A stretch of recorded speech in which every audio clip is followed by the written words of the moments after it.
Hello my fellow book addicts, Megan here, and time for another book review. Today, I'm going to be talking about Age of Legend by Michael J. Sullivan, and this is book 4 in the Legends of the First Empire series. So, this was easily one of my most anticipated books of 2019, and oh my god, my heart. I was worried going into this because the last two books just really pulled on my heartstrings, especially the last book, Age of War, hit me in the feels so hard.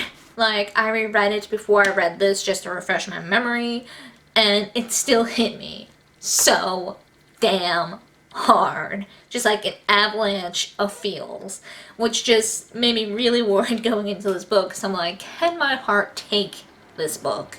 Because if the last two books are any indication of anything, this is probably gonna either hit me in the feels or just leave me in shock. And I was not disappointed. I was not disappointed at all. Because that ending, I need the next book ASAP, because, oh my god, I just finished this yesterday, and I'm still just like, oh my god, that ending. So I'm not going to go into too many details. I will say that this book is kind of broken up a little different. There are 3 different parts. The first part takes place right after the events in the first book. The second part takes place a year in the future, a year after the events in Age of War. And then the third part, the longest part, we jump forward another 5 years. Which, when I read the little before word to learn that, I was a little sad and a little hesitant because those are some big time jumps, especially to do throughout one book. But it worked really well. It really did. I am glad it was written in that format. Because, let's be honest, a big war, especially the one on this scale, is not going to be over in a couple months. It's not going to be over in a year. It's going to be going on for a while. And I do like how we do get the few days skip, the year skip, then the 5-year skip. Because if we just went right to the 5-year skip, we would have missed out on a good chunk of things. I like being able to see the conversations that were mentioned in the third part, to read them myself instead of just have them referenced. So yeah, overall, great addition to the series. I am dying to get my hands on Age of Death, no pun intended, and just, I'm loving this series, oh my god.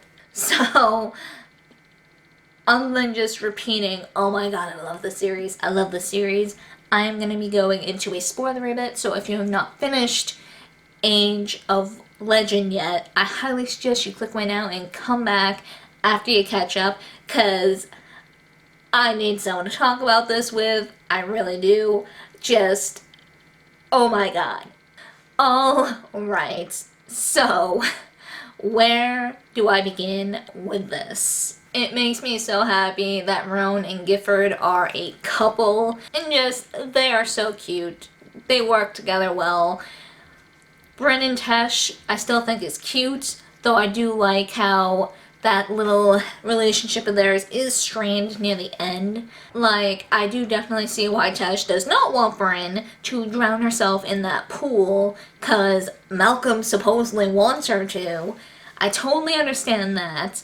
But at the same time, I can see where Bryn is coming from, and just, I like that little stress on their relationship. So I do like that. And that is a very, very good point. When writing down history or real life events, it is good to kind of keep your own personal opinions separate. If you want a accurate historical account, if you wanted a personal account, that's a different thing.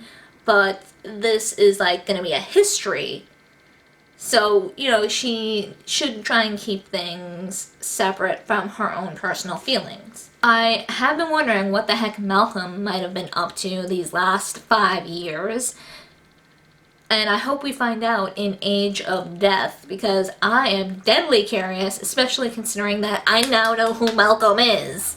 So while the Rhaenyra Chronicles and the Rhaenyra Revelations aren't required reading before reading this one, I have read those before picking up this series, And it's been a while since I've read them. I haven't read them since I put up my last review for them up. So I am blanking a bit on more like the gods and the history of the gods that was mentioned throughout the series. But when we met Muriel, something started to come up and nag me. I'm like, wait a minute. Because in one of the earlier books, I think it was the second one, Age of Swords, it was mentioned that, Farrell is the god of the elves, Drom is the god of the dwarfs, and then there was Mari. And I remembered that from the Rhaenyra series that there was only 4 gods mentioned. The creator of elves, the creator of dwarves, the creator of man, and the creator of plants and animals. And out of all 4 of those, only one was a woman. And that was the creator of plants and animals. So I'm like, oh, Mari, when that was mentioned in the Age of Swords. So when I saw Muriel's name in this one, I'm like, wait, that's triggering something in my brain. So I went online to look things up, and it's like, oh, wait. Oh, hey, there's something else that history has changed over time. And I don't really consider this much of a spoiler because, hey, I don't feel it plays that big a role, but Mari is the creator of humans. But in the Rhaenyra series, they changed it over, the span of thousands of years. It was changed to Maribor. I think it's how I've been reading it, at least, Maribor, who is a male. And then, I read the name of the father of these gods, and I'm like, that has to be Malcolm. It's a different name, but it has to be Malcolm. So now I know who Malcolm is. And that just proves who someone else to me in the Rhaenyra series is. And I'm just like, oh my god, things are clicking into place. And oh my god, does that make Trillos the Ancient One?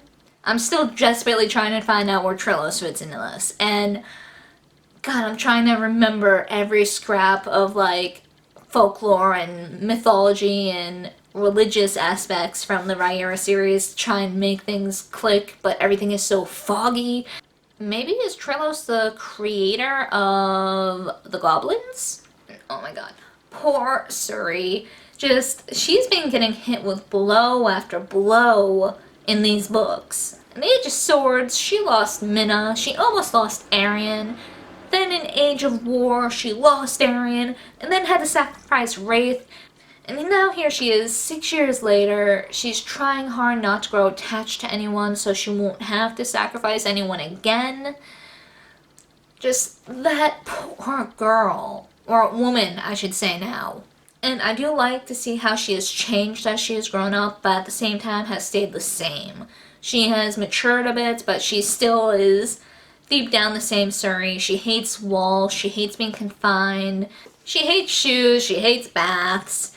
In the end, she stayed the same young teenage girl who walked up to Dalaran to tell Persephone that everyone was gonna die. I was actually thinking that the Frey were considering peace with the humans when they invited Suri. And, they were talking to her and engaging with her, but the second that damn collar came out, I just wanted to scream, don't do it, don't do it.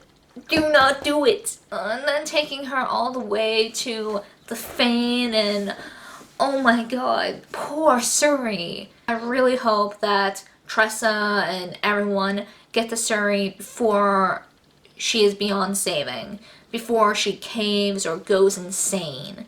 I want Suri to have, I can't really say a happy ending at this point because she's just been through so much. I want her to at least be content at the end. I want her to be healthy and sane and at least have a chance at happiness when this is all over. Just what else can be thrown at this poor girl's way? Actually, I don't want to know. I don't want to know. I don't want to know what else could possibly go wrong for poor Suri.